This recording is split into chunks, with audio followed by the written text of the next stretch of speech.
What's up, everyone? Welcome to this day in Philly Sports History for January 12th, 2025.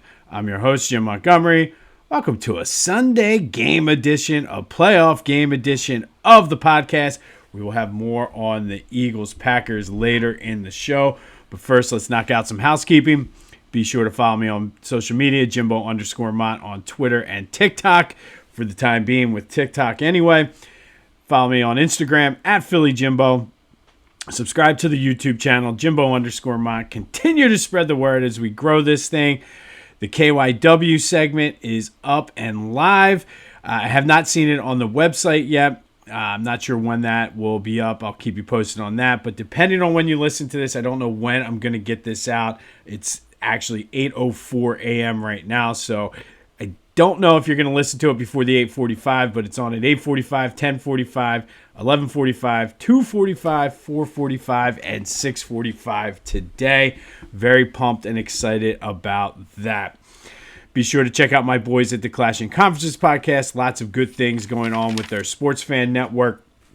That is available wherever you get your podcasts as well as on YouTube. And then go to Philly Goat. It's game day. Get your Eagles gear. Get ready for this playoff run. They got everything you can imagine. Hoodies, t-shirts, sweatpants, hats, shoes, you name it, they got it. Check out the Bird Wings and use the promo code Jim Montgomery to take 10% off your order. That's phillygoat.com. Promo code Jim Montgomery to take 10% off of your order. All right, let's start with a recap of yesterday's question of the day. It is a playoff game day. And I asked you, non-Super Bowl 52, what is your favorite? What is the most iconic Philly sports moment? And lots of different answers. Everybody was around all over the place with this. But the one moment that came out on top was Bedlam at the Bank with 50% of the votes. Lots of votes for the Rollins' double in the 09 NLCS. AI step over got a lot of love. No love for 4th and 26, though. But hard to argue Bedlam at the Bank. Let's go out today and make some more iconic Phillies postseason history. Thank you, as always, for participating in the question of the day. It is an Eagles game day, so you already know what the question is, and we'll get to that later in the show. Great win for the Flyers yesterday, 6-0 down at the Wells Fargo Center. The crowd was electric from start to finish in Cutter Gauthier's return to Philly. You might remember him as the guy they drafted, and he essentially said, I don't want to play in Philly. I don't want to play for the Flyers, and basically whined and pouted his way out. 6-0, though. 6 different players scored goals. The crowd was, like I said, from warm-ups to the 3 stars, was on fire, booing Cutter Gauthier, screaming, we want Cutter, Cutter, all kinds of stuff. This is what Flyers hockey could be when the team is good. And that last night gave a glimpse of what the future of Flyers hockey is going to be. Of the 6 goal scorers, Matvei Mishkov scored on the power play, and then Jamie Drysdale, who the Flyers received in the trade for Cutter Gauthier, stuck it to his former team. Travis Konecny added 4 assists. You got to love it, especially the way it just played out. And say what you want sometimes about the Flyers and their fans and everything. When that place is rocking for Flyers games, it's hard. I'm not going to put it up there with the Linc on a playoff day or a Cowboys day even, but the Wells Fargo Center, when the Flyers are doing well, is a rocking place. I've been there a couple times when it gets intense. So good win for the Flyers. They're off today. I believe they play tomorrow against the Florida Panthers. Sixers in action tonight down in Orlando. Paul George is questionable. Joel Embiid is questionable. Wash, rinse, repeat. No idea if Joe's going to play or not. This team is slowly getting into that point of no return. So we'll see what happens. I would not be the least bit surprised if at some point they shut him down, but we'll see.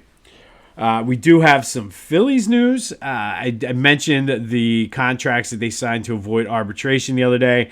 Everyone except for Edmundo Sosa, but Edmundo Sosa has avoided arbitration as well. All right, it is Eagles game day. We're going to continue our forgiveness here in 2025 in an effort to bring good karma, good vibes, positive vibes to our Phillies sports teams. And today, we're going to go back in the Wayback Machine a little bit for this one. And today, we're going to forgive Gene Mauch. He was the Phillies manager from 1960 to 1968. There may be some baby boomers out there who feel some type of way about me forgiving Gene Mauch based on what we are going to forgive him for. But this one, like I said, it's a game day. We have to pull out all the stops to get that karma and positive vibes and get that negativity out of our system. He was probably most remembered for being the manager of the 1964 Phillies, who famously had the Phold.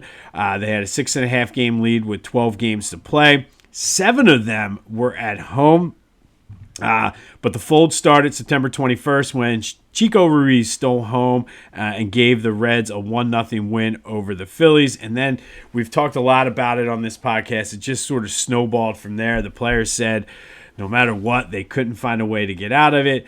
But back to Mauch. Typically, managers do receive a lot of the blame for failures, especially when it's the players not performing. Right or wrong, it just goes with the territory. Look at what we've done to Nick Sirianni this year when they were struggling early. But Mauch, in this instance, certainly did not help himself out.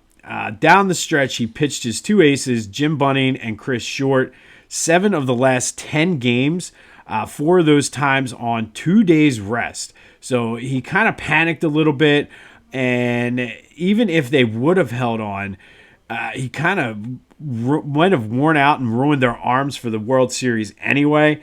But like I said, he panicked. Obviously, the Phillies did not win any of those final 10 games. They ended up finishing second place, a game behind the Cardinals for the National League pennant. So, like I said, there's people in my dad's generation who might not like this so much, but today we're going to forgive Gene Mauch for the big role he played in the Phold of 1964. He panicked, he got nervous, everybody got tight, and truthfully, when you're in a slump like that, it starts at the top, and he certainly did not help the case at all. So, as being one of the main reasons for the Phold of 1964, Gene Mauch today, on the day the Eagles are set to take on the Packers in the playoffs, I forgive you. I know this is going to be a controversial one, but Gene Mauch, I forgive you. You were trying to do what was best for the team, even though every decision you made was wrong. So I forgive you, Gene Mauch, as we try to bring the energy up and lift the negativity that surrounds our sports teams heading into 2025. All right, today we're going to go back to 2002. And on this day in 2002, it was the NFC Wild Card game. For the second straight year, the Eagles played the Buccaneers at the Vet. This time, 31-9, the Eagles trounced the Buccaneers in another one of those games where the Bucs don't win when the temperature's under 40 degrees or whatever the stat was. Donovan McNabb threw for 194 yards, 2 touchdowns, added 57 on the ground. But it was all about the defense this day. I vividly remember this game. The defense was just outstanding. They forced 4 Brad Johnson interceptions, including 2 by Damon Moore, including the icing on the cake, the 59-yarder pick 6 with just over 2 minutes remaining, sending the crowd into a frenzy. The Eagles did ride that momentum of that win into the NFC Championship game against the Rams. We'll cover that more next week. But on this day in 2002, Eagles 39, Eagles 31, Buccaneers 9 in the NFC Wild Card game, in a game in which Donovan did what he had to do, but the defense stepped up, forced 4 Brad Johnson turnovers as the Eagles for the second straight year beat the Buccaneers in the NFC Wild Card game. All right, speaking of NFC Wild Card games, it is Eagles game day. And I checked this morning right before I got on to record here, and the spread of this game is up to 5.5. The total is 47.5. I still, whether it's 4.5, 5.5.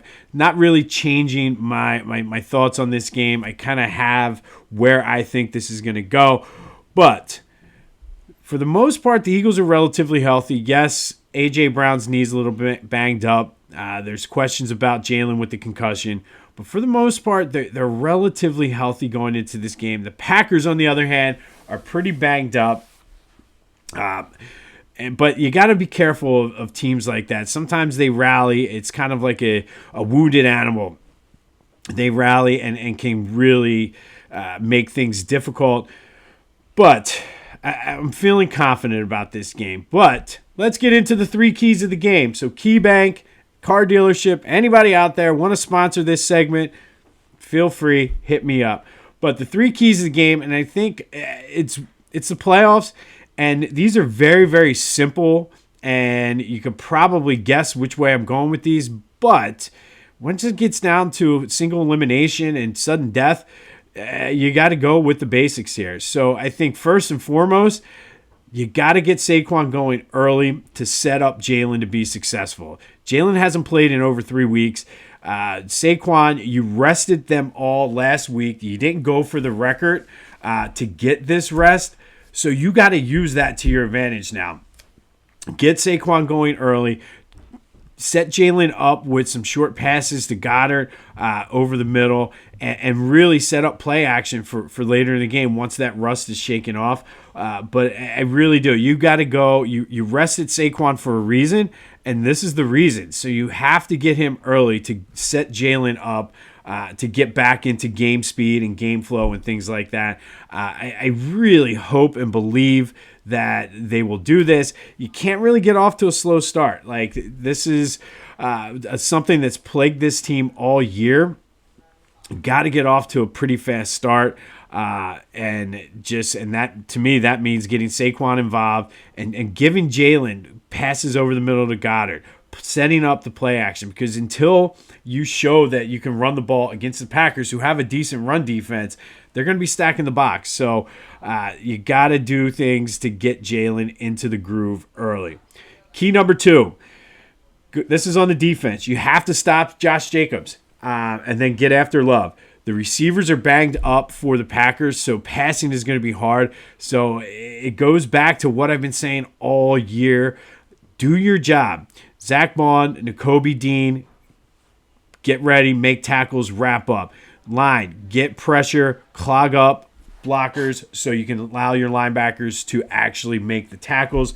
And Jalen Carter, go into beast mode and get after Jordan Love, who's, first of all, his elbow's not 100%. The receiving core is banged up. So if you can shut down, do the old school Bill Belichick, shut down one player and dare the other guys to do it. And I think Josh Jacobs is the guy you have to shut down on this Packers defense. But again, we've been saying it all year. It's been working.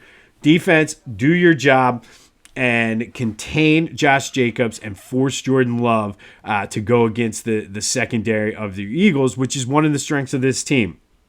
And finally, don't look ahead. It's very easy to be like, oh, the Packers are banged up. Oh, we're the 2 seed. Oh, we have Super Bowl aspirations. But all year, you've been taking it one game at a time. Focus on this game for 60 minutes. Green Bay could catch you, especially if you get a lead. Do not rest like you did against Jacksonville. Do not have a letdown. If you get your foot on their throats, finish the job. Focus on this game 100%, nothing else for 60 minutes. Play Eagles football. Use the crowd. The crowd is going to be hyped up. The crowd is going to be crazy. Use that to your advantage, but don't let up. Do not give the Packers a chance in this game. You do all 3 of them. We'll be looking forward to a divisional playoff round at the Linc next week. All right. So the pick, I mean, there is no way that I just don't see it. I mean, I was a little nervous earlier in the week, but as I was kind of looking at matchups and things like this, the Eagles, there's no way they should lose this game. But will they cover the 5.5? I can see this going a lot like the Ravens-Steelers game yesterday, where Eagles get out to a lead and kind of coast. I don't know if it's going to be 28-14, but 5.5, I think the Eagles win this between 6 and 10 points. Go with the Birds, minus the 5.5. I also like the over. I know a lot of people are saying the under. I like the over in this game because I can see the Eagles getting a big lead and then sort of pulling back somewhat and allowing the Packers to score some points late. So I'm going Eagles plus 5 or minus 5.5, and I don't mind a teaser either, 6-point teaser where you pull the Eagles total down or make it plus 1.5, and then pull that total down to over 41.5. But we're going Eagles today. Of course we are. We'll get ready for the divisional round. But like I said, the 3 keys, that's what you got to do. Get Saquon involved early. Set Jalen up to be successful. Defense, shut down Josh Jacobs and dare those receivers who are not really that good to beat you. And just focus on this game. Don't look ahead. Don't get caught napping because the Packers will catch you if you do any of that. Do all that. Eagles minus 5.5, and we're moving on. All right, so it is game day.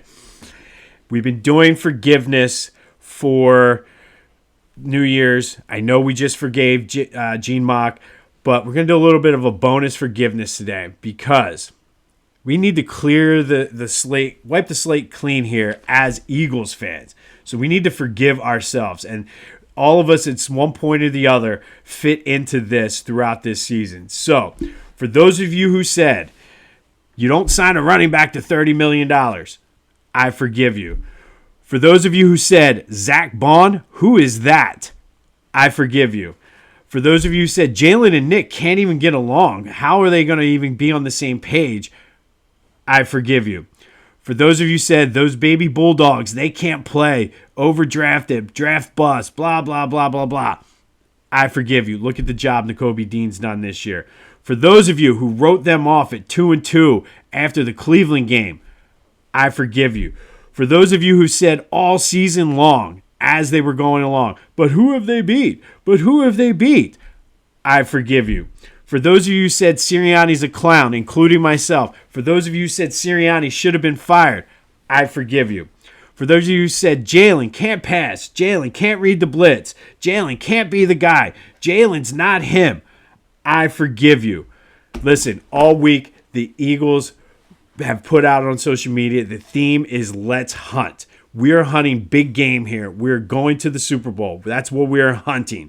So for all of you, including me at certain points during this year, who have doubted this team, who has doubted the players on this team, who has doubted the coach, who has doubted what this team can be, what this team is made of, I forgive you.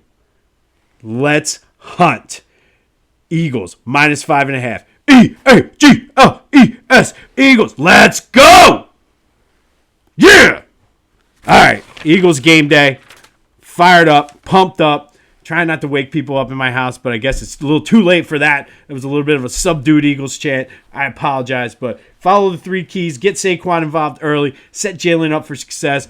Defense, step up, shut down Josh Jacobs, and do your job. And don't look ahead. Stay focused for 60 minutes, and we got this. Let's hunt.